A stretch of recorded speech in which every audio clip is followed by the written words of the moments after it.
It's time for another episode of the Cultural Hall, and this is a temple ticker episode. And you're thinking, well, wait a minute, don't we normally just do temple tickers as part of another episode? I have made the executive decision that when we have Corey K. Ward, the Pharaoh himself, on now, he gets his own episode for a couple of reasons. One, we never know how long it's going to go because there's so much temple news, and because there is so much temple news coming, to try and put Corey in a box, to try and put the Pharaoh in sarcophagus. Is that the right word? We can't do it. We can't do it. I don't want to You, embalm him. I don't want to leave you, him. you saying that I'm dead? Well, no, I mean, he's not quite dead yet. Oh, It's okay. The it's Pharaoh's a god, so he never dies, right? oh yeah, okay. Well, so are you saying you're a god? Pray. When someone asks you if you are a god, you say yes. We talk about all things temples of the Church of Jesus Christ of Latter-day Saints, of which there are so many that I just was like, man, he sends the list. We can't cram it into another episode. So we're just going to have it be its own episode, which means we need to come up with some music for a temple ticker episode. If anybody has thoughts, it's contact@theculturalhall.com.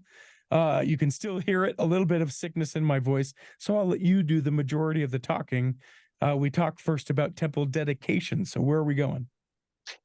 Yeah, there was a dedication in the last week. The Bangkok, Thailand temple was dedicated.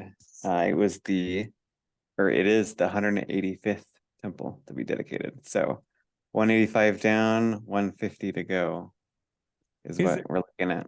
Is there any, we're probably not there yet, or maybe we are. Do we know what the 200th temple will be based on dedications? Because I've got to think that we're going to make a big deal out of that. Yeah, I think it's a race to the finish, to be honest. Right now, it could be like maybe the Deseret Peak Temple out there in Tooele. It could be the Abidjan Ivory Coast Temple. It could be the Tallahassee, Florida Temple. It's a race to the 200, I guess. So from a church point of view, what do you think? What would we probably do? I think we would probably push for Africa to be the 200th, right? Bigger deal. Yeah, that would be a big deal. Not that Tallahassee's not a big deal, and not that Tooele Valley's not a big deal, but it's a sort of different kind of big deal. Yeah, I mean, 100 was the Boston Temple, and I think they kind of commemorated that by putting a replica of the Salt Lake Temple Moroni on the Boston Temple. So this Abidjan Temple has that that silverish Moroni. I think it's called pewter is the official color. So okay, I like that. And it would be the last Moroni too to be on a temple that's dedicated. Okay, then that's 100% what it is. You've made up my mind. And it's which one in Africa you said? Abidjan, Ivory Coast. Okay, Ivory Coast. I'm pointing to the outfield. Corey won't do it, but I will. 200th, Ivory Coast, pewter Moroni. They'll make a big deal of it, and they'll finally address the Moroni in the room, which is that we're not putting Moroni on temples anymore.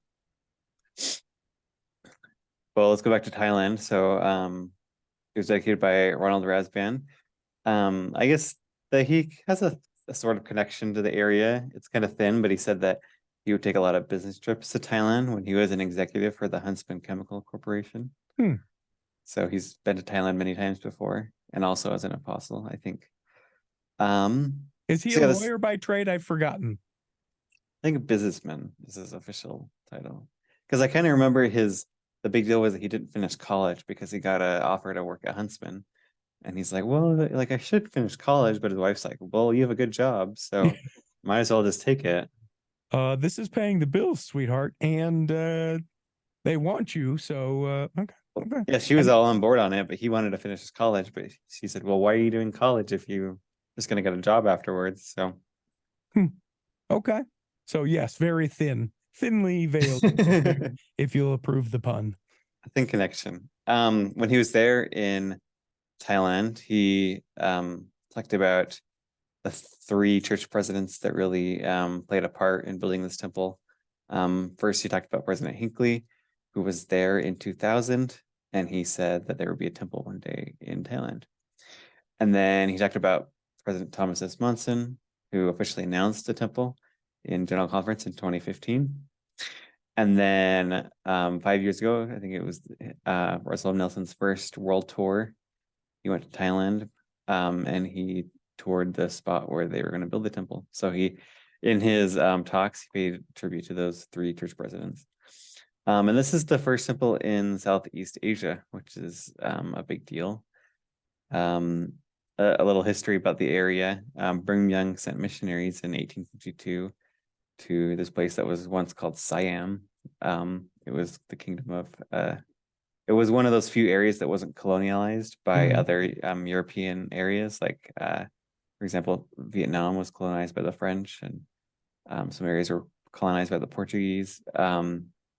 So Siam was one of these independent kingdoms in the area. So, but the missionary that arrived there, he only stayed a few months and he wasn't able to get past that language barrier. And so he returned home. So just like we talked about in Chile, that was pretty similar. Missionaries came in the 1950s. There was an English congregation for a long time, but eventually missionaries in the 60s and 70s started preaching to the Thai people. So yeah, it's interesting when we look back at some of those to note that the church really did try and send missionaries everywhere in the world, and that we hear the success stories about people lining up in some places and then other places where they get there and they're like, yeah, I can't figure out this language. It's too hard. I'm out. yeah, we'll get you in 100 years. Where's that gift of tongues? But I guess not yet. Yeah. or just not the Lord's timing, right? That's how we look at that stuff. That temple district is pretty significantly large. Geez. Yeah. So if you're familiar with the previous Hong Kong temple district, it was all of basically like China and Southeast Asia. And so with this, the first temple in Southeast Asia, it's going to take in 11 countries, from Vietnam to Pakistan, and then Nepal to Indonesia. And so there's going to be about 13 stakes in 22 districts that will be assigned to this temple. There was a dinner right before the dedication where, yeah, Elder Rasband had a dinner with leaders from these 11 countries that would theoretically go to the Thailand temple. But there's several temples planned or under construction for the area. Probably in the next year or two, the temple in India and Cambodia will be finished. And then in the coming years, there'll be one in Singapore and Indonesia. So even though this is a big temple district, it's going to be split up into a lot of different pieces. And just continuing to whittle down the time that it takes. And in some cases, right, are all those countries that maybe you know, maybe you don't know, fairly friendly with one another, or is travel between the countries difficult? So like a Singaporean could not go where the Cambodians could go, or vice versa. I think it's pretty free from what I know, but it's just far, and flights can be expensive. Yeah, costly. Well, that's great. That's cool. So shrinking the temple districts there, I think that's incredible. And that makes it so that the temple in Hong Kong is now only serving China and Mongolia. And of course, we know there's also a temple announced for Mongolia. So pretty soon that temple in Hong Kong that once served like a huge portion of Asia will just be serving China. Well, and there's also one announced for China, Corey K. Ward, the Pharaoh. Really? Okay. Wasn't there one? Isn't that one? There was. We'll talk about that later. One where we said, yeah, and everyone went, woo, and then everyone was like, don't talk about that anymore. Yeah. We don't know. That's maybe one of those eventual temples. That's a Russian eventual temples. Wasn't that in China? Yeah, in Shanghai. Yeah. I'm not up in the night. I know. And talking about finally hearing the needs of the people and shrinking the temple districts so that people don't have to travel so far, the Orem, Utah temple open house has started up. So that's shaving minutes off of temple commute for people. Yeah, that's right. On October 23rd, they had they opened the temple to the media. And interestingly enough, Reyna Aburto, the former city councilor, is on the open house committee. So she was there answering questions from reporters and everything. There's also a lot of Utah Valley University students that's just across the highway. And so they just emphasize that it's, super close for them. They don't have to go all the way to Provo to go to the temple. I mean, Provo has two, but they don't have to go all the way till Provo to be able to do that. So was Sister Aburto essentially the presiding official for the church at this thing? No, there was some abrasive guy, but I choose to An think Area 70? Okay. Okay. that she was the main thing. But she's Well, an it is, Orem resident, so and super significant. She also has a podcast. If you haven't checked it out, we there's did their an daughter. interview Yeah. with her daughter before she had joined into the podcast. They do a pretty good job. It's fun to. I wanted them to call it Double Barrel of Huertos, and they were not interested in that name. Far more religious and, you know, closer to bringing people to Christ than what I had suggested. But it is interesting to me that does it seem, and Orem was the one that caught on fire, as we recall. That's There was right. arson, but they never caught anyone, as far as I know.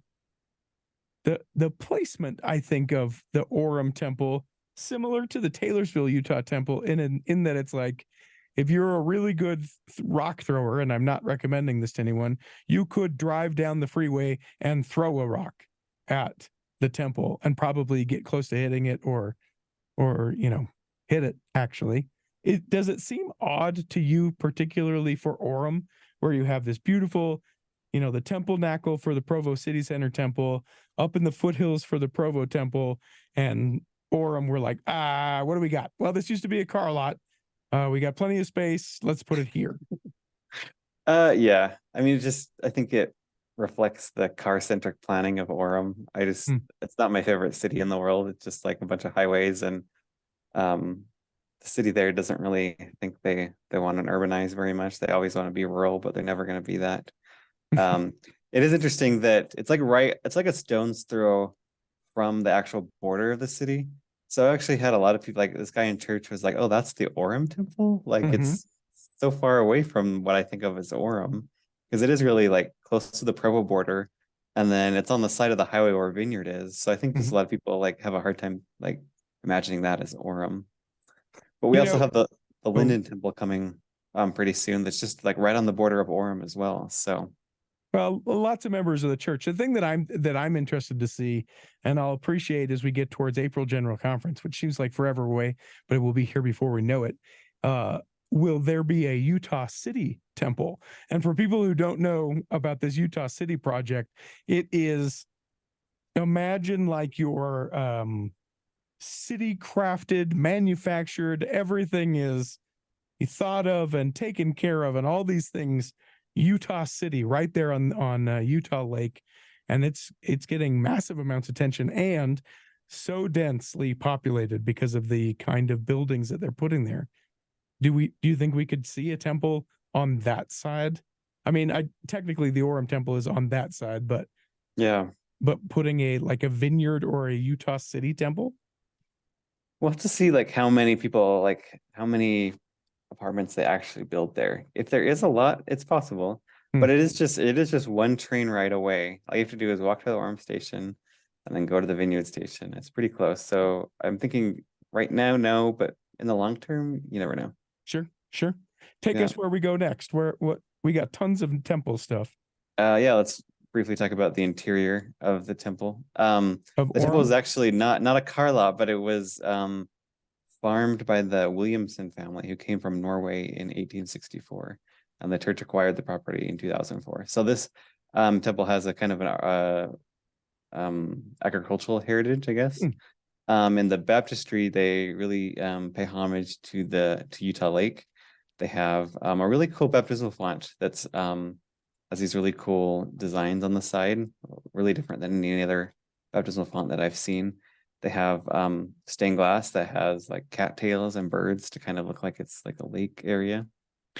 But the rest of the temple is all cherry trees everywhere, everything all at once. Like this temple is all patterned after a cherry tree.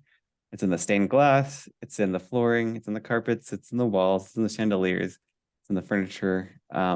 Basically, it's a bunch of reds, greens, light browns, and pink accents throughout the temple. So they use some fancy words like marble wainscoting and coffered ceilings throughout the temple. So I wouldn't say it's a like super unique temple for all the new ones, but it's certainly different than what I've seen.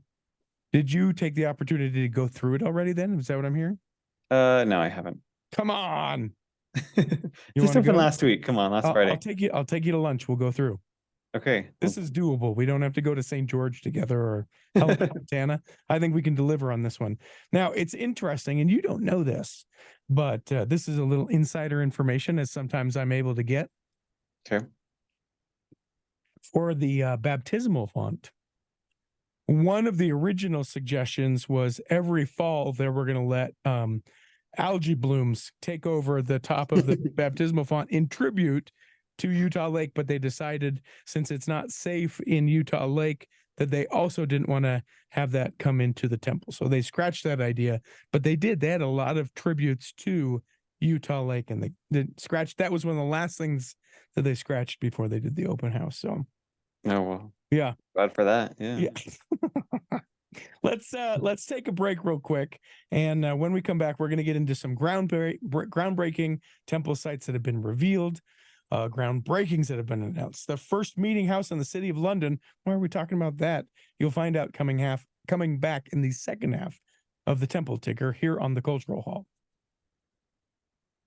Here in the second half, we're going to do some more temple news. All temples of the Church of Jesus Christ of Latter-day Saints, and apparently a meeting house. We'll find out what that's all about. But first, we go to a temple groundbreaking. Tell me about this. Yeah, on October 28th, Saturday, the Fort Worth, Texas temple had a groundbreaking. They're in Burleson, Texas, not Fort Worth, but they're going to call it Fort Worth anyways. And you don't have any issue with that. You're just fine with that. You have no sort of feeling about that. Nope. Elder Jose El Alonso was there. They actually, because of rain, they ended up just going to the nearby chapel and giving the talks and everything. And then a small group went over and turned the shovels over to a little bit of dirt to do the official groundbreaking. But yeah, this is on the far south side of the Fort Worth metro area. It's going to be the second of 3 temples that will be in the Dallas Fort Worth Metroplex. The other one will be in Prosper. There's about 83,000 members that are just in this Metroplex, and 214 congregations. Jeez.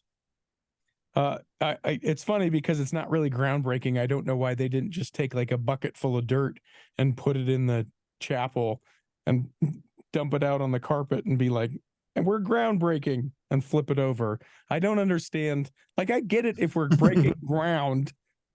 Yeah. I don't, like, okay, we know that they're not going to dig it by shovel load, the whole thing, but at least let us turn the dirt where then the caterpillar is going to come in and scoop everything. But nope, we put a green carpet out. We put a pile of dirt and go and scoop the dirt. All right. I digress. How about these temple sites that have been revealed? Yeah, there's 3 temple sites that the church has recently released sites for. The first is the Vienna, Austria temple. This one's about 2.5 years coming. So a lot of people excited about this. It's going to be about an acre site that's in northwest Vienna. It's at the site where there's a meeting house currently. And they have not said whether the temple will replace the meeting house or if it will go side by side, because there is kind of a little bit of space on the north side. It's going to be about the same size as the Okinawa, Japan temple, about 15,000 square feet, 2 stories. So it's possible, just like in Okinawa, they could fit it on the side of the meeting house. But because this meeting house just has 1 English ward that attends it, I suspect that maybe they'll demolish the meeting house to fit the temple better on the lot. And they'll just move the English ward to one of the other meeting houses in Vienna where they have room. And this is one of the temple locations where everyone went, what? The church isn't growing that much in Austria. What? Huh? Well, especially like after a year, they announced the Budapest, Hungary temple. It was kind of a surprise that both Vienna and Budapest get a temple. So yeah. But great prelude music for both temple groundbreakings there in Hungary and in Vienna. Yeah. Yeah, great music coming out. I don't know, it's classic. Whenever I think of Budapest and whenever I think of Vienna, I always think of like all the classical greats coming from those 2 countries and nowhere else. We'll have to see if the temple design has any homage to Beethoven and all those people. Any There's a music couple of notes jokes I'd in the like to make design? here, and I'm not going to make them. Okay. So let's move along to Pennsylvania. Yeah, the Harrisburg, Pennsylvania temple site was revealed. It's about a 5-acre site in eastern Harrisburg. It's just right around the corner from the Harrisburg Stake Center, where the Harrisburg Ward and as well the Hershey Ward meets there on Rutherford Road. It's just right across from the Central Dauphin East High School, and it will be adjacent to the Woodlawn Memorial Gardens. It's a cemetery. So it kind of reminds me of the Trujillo, Peru temple, how it's like right next to a cemetery, and you can like be looking at the graves and like, oh, there's the temple in the distance. So it's going to be a single-story temple of 20,000 square feet. And are they have not done the groundbreaking? These are just sites. These are just sites Correct. that have been announced. Okay. This temple was only announced in April of this year, so making good progress on that, as well as so that's moving pretty quick. Yeah, as well as the Winchester, Virginia temple was recently announced in April. It's going to be an 11-acre site there in the west part of the city on Merriman's Lane. It's going to be right next to the John Kerr Elementary School and across from the Sacred Heart of Jesus Catholic Church. So this would be a single-story temple of 30,000 square feet, which, to be honest, kind of shocked me, because this temple, the city was not on anyone's radar remotely as a place for a temple, and yet they're going to get a 30,000 square foot temple. So pretty surprising for me, at least. Would you like some useless information about that particular funeral or that particular graveyard, the Woodlawn In Harrisburg? Go ahead. J.C. Penney buried there. Oh, Miles Davis, Irving okay. Berlin, Joseph Pulitzer, Alva Vanderbilt, all buried in that particular cemetery. Some nice local history. Yeah. So it's a little well-to-do if you know any of those individuals and where they came from. So that's sort of an interesting Googleable aside. How about Winchester, Virginia? Yeah, I just talked about that. Oh, sorry. I get distracted. So Red Cliffs. Let's go to Red Cliffs in St. George, technically Washington County. This was announced as the Washington County Temple, but they later renamed it the Red Cliffs Temple. And it's right on the, just like we talked about Orem, it's right on the border of the city of Orem. This is right on the border of the city of St. George. So it is the second temple in the city of St. George. And so right as the St. George Temple is, and it's about 2 weeks more of an open house there. Another open house is coming. So the open house of the Red Cliffs Temple will happen January 30th through March 2nd.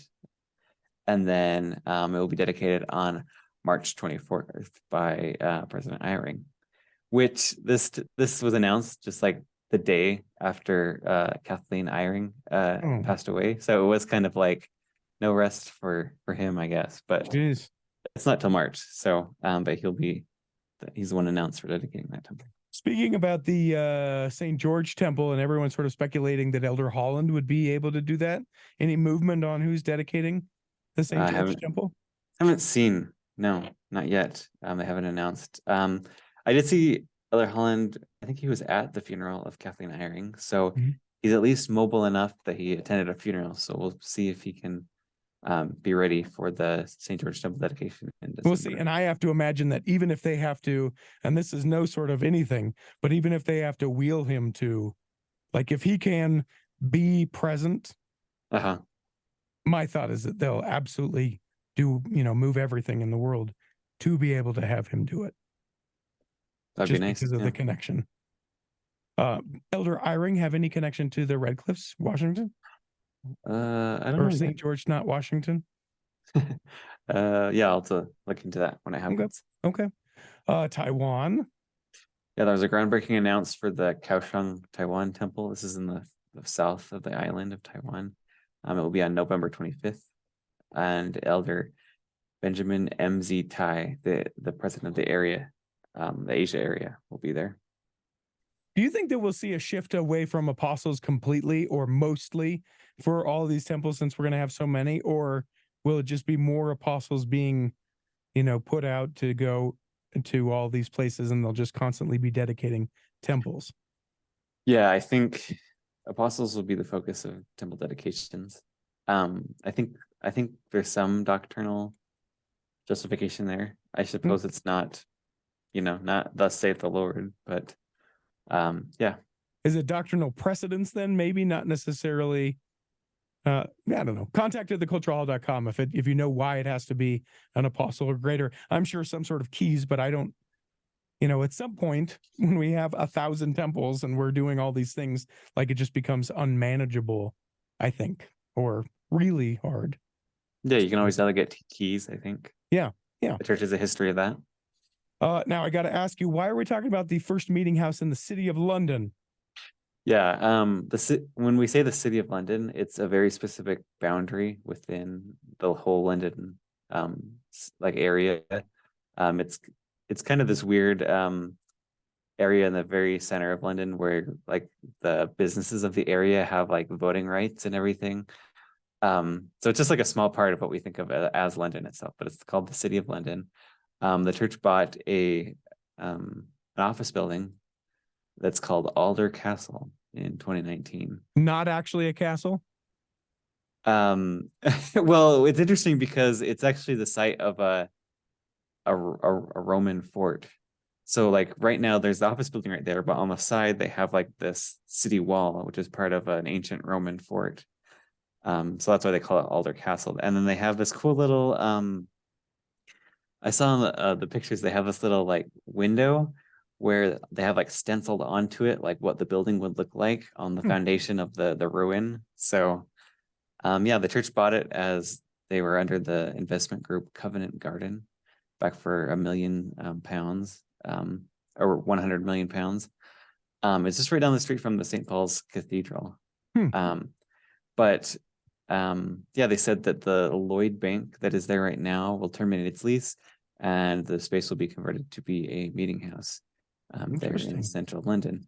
For a long time not a long time, but for a few years there was speculation that maybe the church would build a temple in central London because it is very far away from the temple that's in Crawley, far away from the city temple, from the city center where the temple is in London. So there was speculation that maybe they would use that area as a temple, and I guess they still could. But right now they're just gonna build a meeting house. It's exciting that with the purchase of that building and the coming of the new hymn book that they're going to be adding a verse to one of the songs that we have in our new hymn book. Have you not heard about this? I have not. Oh my gosh. It'll only be in the English version of the hymn book. But the verse, as I understand it, says something like, "There is the Alder Castle there beyond the city wall, where you can see the stencil of what it'd look like if we did it all." And I just thought that was pretty cool that they're going to be putting that in the new hymn book. I had no idea. I read those lyrics and I was like, what's going on? And sure enough, here we are. Let's get to Heber Valley. Love it. It's still in the news, Heber Valley. And the most recent breaking stuff, I'll tell you what, it just is gnarly. So recently the Washington County held a 6-hour planning commission meeting where hundreds of people came into the room and talked about their feelings about what they feel what should happen to that temple site. And eventually, after those 6 hours, they did recommend approval. So I think it will go to the full council now. But there was some interesting, I guess there was basically some of the stakes held a youth the gathering outside of the temple, and they all sang, "Oh, I love to see the temple." So they kind of gathered all the youth there as an activity with food and everything, and then I guess they said they love the temple. So I guess that's a message in itself.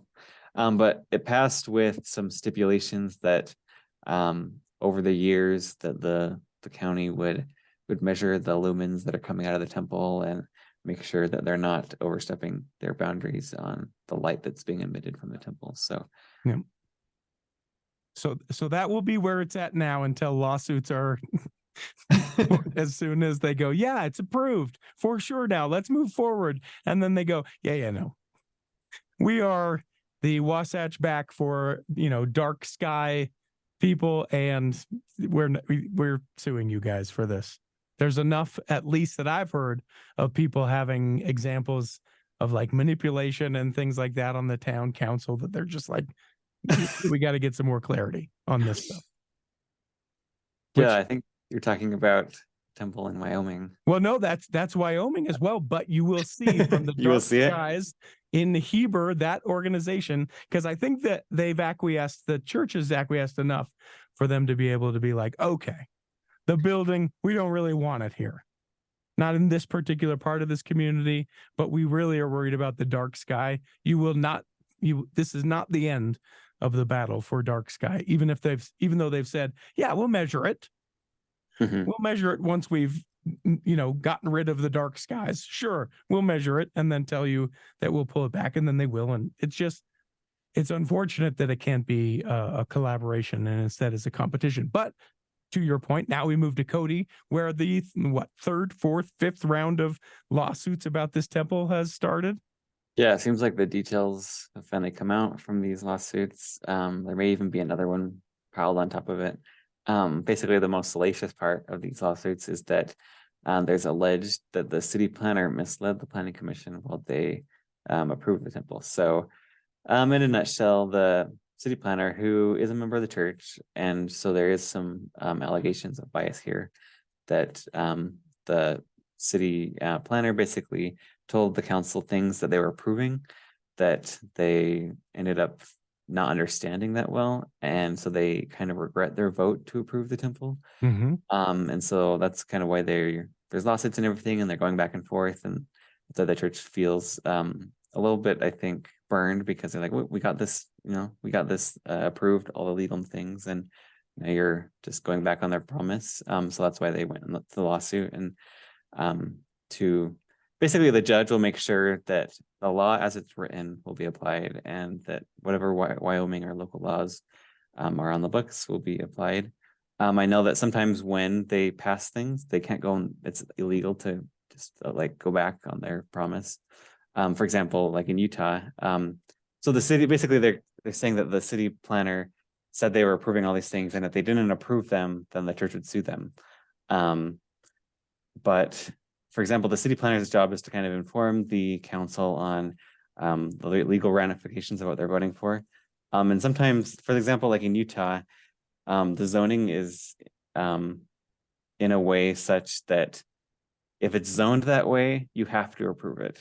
So for example, like in Lehi, I took a class from the city manager there in Lehi, and there was a hotel that was being built there in Lehi, and the people in the back from behind the temple were really upset because they didn't want this big hotel in their backyard, basically. Mm-hmm. And he told the council, he's like, you have to vote to approve this, because state law says that if it's an approved use, that you have to approve it. But because they buckled under pressure of the neighbors, they ended up voting to not approve it. And he said, okay, well, you're going to have a lawsuit because it's an approved use, and this is what Utah state law says. And so we'll have to see what the law is in Wyoming. The judge is going to interpret what that law says, and if the city council or that planning council can go back on what they promised. But basically, they're saying that the city planner kind of misled them on some details, and then worked behind the scenes with the local church leaders to kind of coordinate some readings of letters, sacrament meeting, and some other things. And so there's also an allegation of like he had some sort of spiritual prompting about why he did something. And so just a lot of things gone on that I can't follow all the back and forth, but yeah. It's it's such a difficult situation all around. We've talked about it a bunch, and so I won't belabor it too much, but there is a large group of people in Cody that this will be a physical reminder of how the church came in and said, yeah, okay, we're listening. Okay, we're going to follow your rules. You know what? We're going to do this anyway. They'll never get past that, unfortunately, right? They'll always see that physical reminder. Then I think about this individual, the city planner, who is a member of the church and who is covenanted to help progress the work in his life, in all he does. And and to what that means. And everybody knows someone within the church. I'm not throwing this, speculation on him, but everyone knows someone who they felt like they were doing what the Lord wanted them to do, and it was like maybe a little shady, or like a little bit like off the thing that they should have done, or that they sort of presumed that this was what their calling was because of the covenant that they made. And so whatever it takes to be able to do these things. Again, I'm not saying that that's necessarily what happened, but when you hear about things like letters being read in sacrament meetings or at stake conferences to say, hey, we need to get this approved, everybody call your city manager, blah blah blah blah blah blah. I guess some of that is activism, and then there's some of it too that makes me just feel like transparency and the way that we should do this is the way that we should always do this. And so I just hope it really was above board, and that that everyone eventually has some sort of happiness about how the Cody, Wyoming temple does. Because there's a large organization that has formed and said, you know what, not here. We don't want it. Please, signs in yards, saying take it somewhere else, all these things. And it's not a win for the church in the community there. Yeah, I'm interested to see once his side of the story comes out, what will happen. So, and then we go to the mailbag, please. Yeah, you sent me a question from someone, and I know someone on the podcast recently was like, hey, what does Corey think about this? What does he know? So I have a few things to I guess address. One of the common concerns about this sudden boom in temple building under President Nelson is that there's a lot of temples being built, being announced at least. And are they all being built? Are some of them never going to be built? So I got some quick stats about what the progress of these 153 temples are. So 36% of those temples have either been dedicated or are under construction. 27% have sites that are announced, and about 37% have no public progress yet. So they haven't had a temple and a site announced. So it is true that a big temple backlog is building.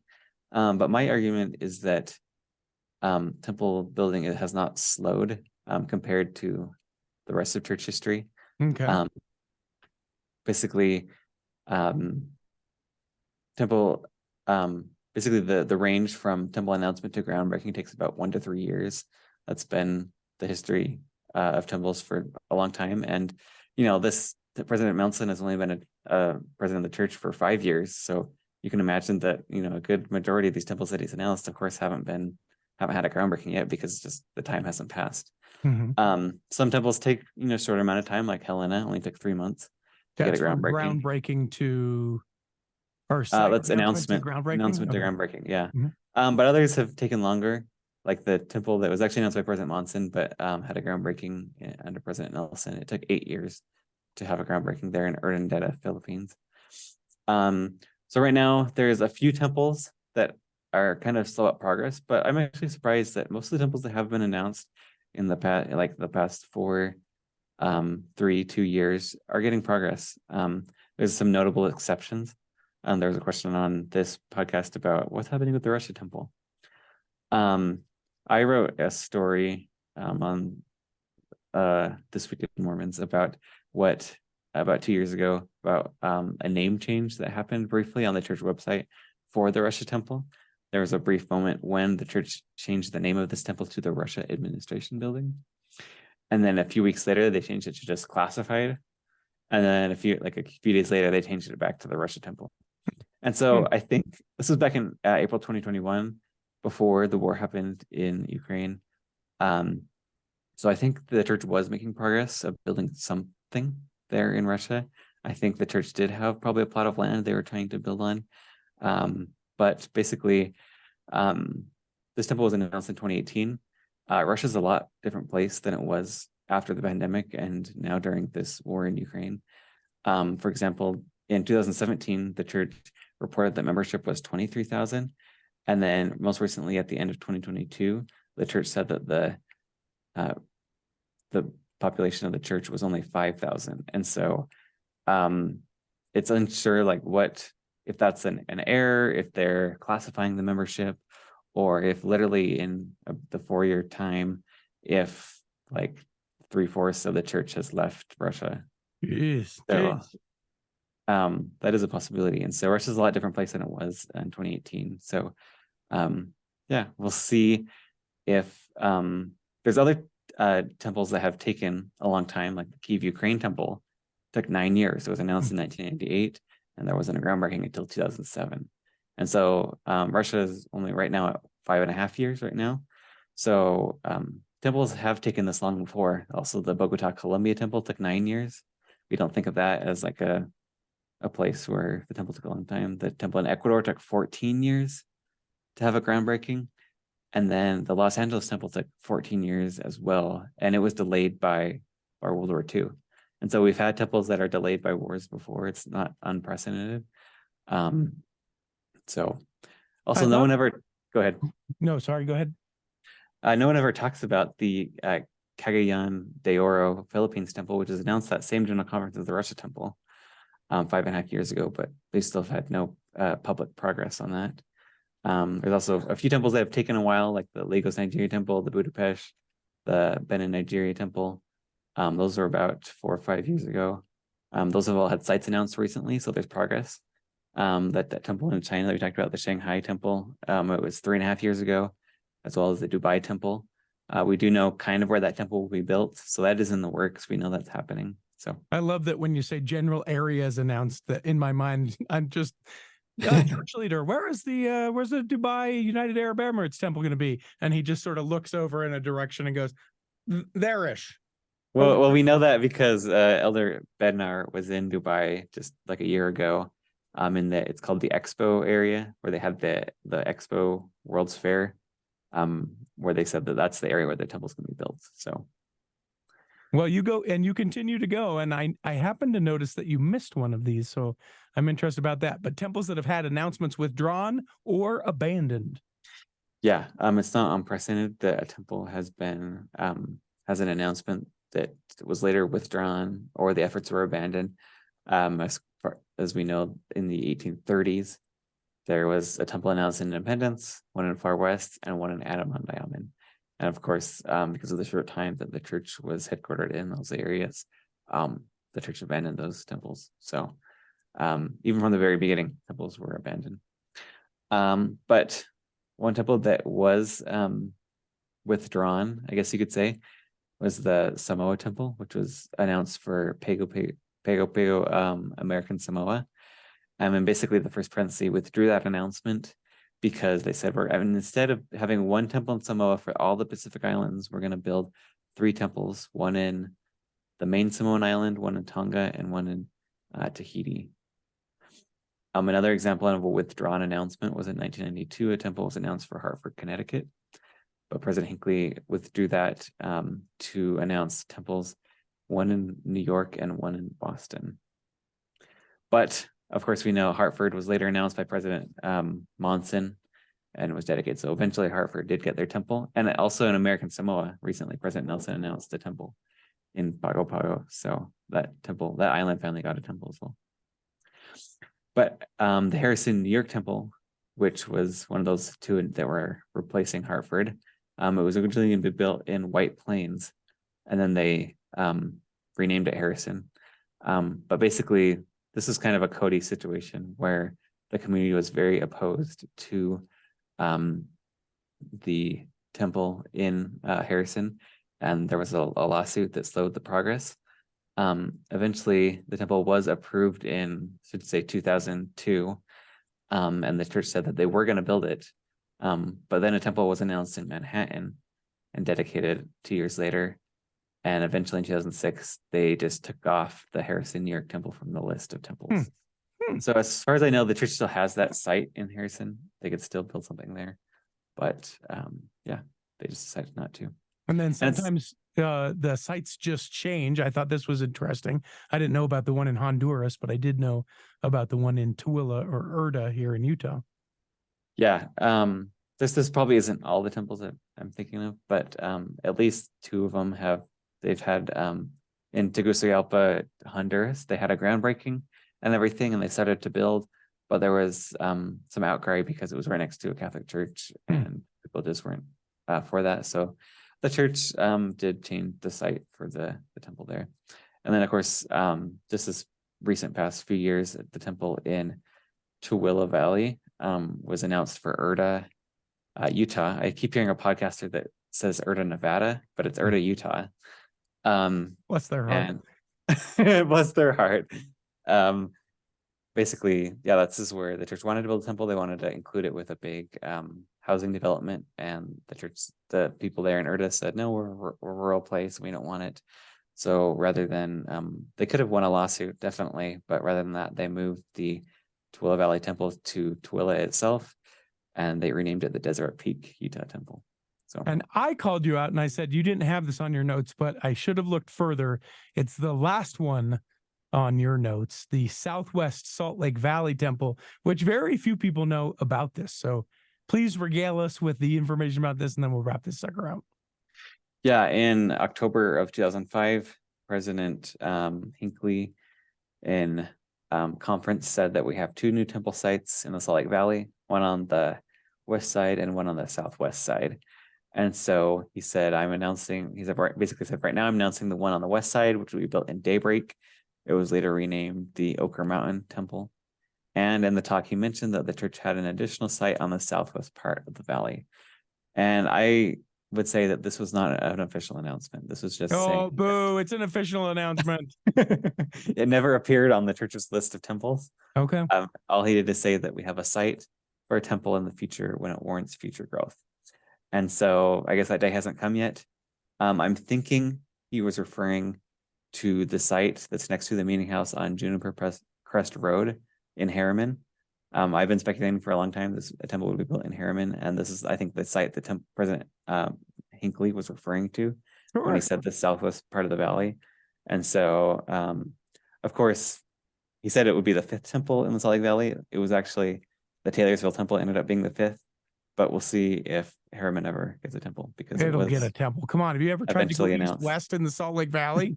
People are like, we could go to Erda, Nevada. I'm just joking. But basically, all this boils down to is that when the president of the church announces a temple, President Nelson always says that we announce our plans to build a temple. He doesn't say, thus saith the Lord, a temple shall be built in Russia. And a lot of people are saying, oh, well, the temple's not being built in Russia, so that means, it's a false prophecy. But he announced plans to build a temple. He didn't I guess, invoke prophecy. And so I think people just need to be more patient on building temples. Sometimes they take a long time. And, sometimes, political things happen where they don't happen. And so that's okay. It doesn't have to get swayed yourself one way or another on whether the prophet's a true prophet. So, yeah. It's like when I tell my wife, I plan to do the dishes after dinner. And most of the times I don't, but I planned to. She will step in and do them for me, but I meant to. I believe you're to do it, but I'm still her husband. I'm still a decent-ish guy. I like doing the temple ticker just like this. We'll get you in every once in a while. I'll do a full episode of Temple News. I do have an assignment for you, sir. I would love to know. And this is one that you don't have to come back with in the next announcement. But I know that you look at meeting houses. Tell everybody about the Facebook page where people can follow and find that. Yeah, the Facebook page is called Latter-day Saint Chapels Around the World Daily. I post pictures of a stake, all the chapels in a stake around the world, rotating every day of the week. And do you get to see the interior of any of those? Yeah, sometimes on Google or whatever they have. Because what I would really like, and this is going to be one of those things, I like giving people these assignments because I know that you will overthink it, and that's why I love it. I would like you to pick the top 5 chapels, in your opinion. It doesn't mean truthfulness. It doesn't mean area, whatever, right? However you quantify it. But I want to know the top 5 chapels so that people can do, because there are people that do this, the bucket list of chapels, why you need to go. I think of one in downtown Salt Lake that has an amazing stained glass of the first vision that I think Mhm. that people need to see if ever they make the pilgrimage to Salt Lake. But I'd like to know your top 5. Okay. Good Cool. homework assignment. Good. I love it. I hope that this episode has nourished and strengthened your body. Hope that if you were sick or otherwise afflicted, that you can be here next week. And when the time comes, you'll be able to travel home in safety. If you have an assignment for Corey or a question that you're like, contact at theculturalhall.com. Don't forget, you can become a Patreon saint at patreon.com/theculturalhall. And in the meantime, we'll be saving a seat for you On the back row. of the The Cultural Hall. Cultural Hall.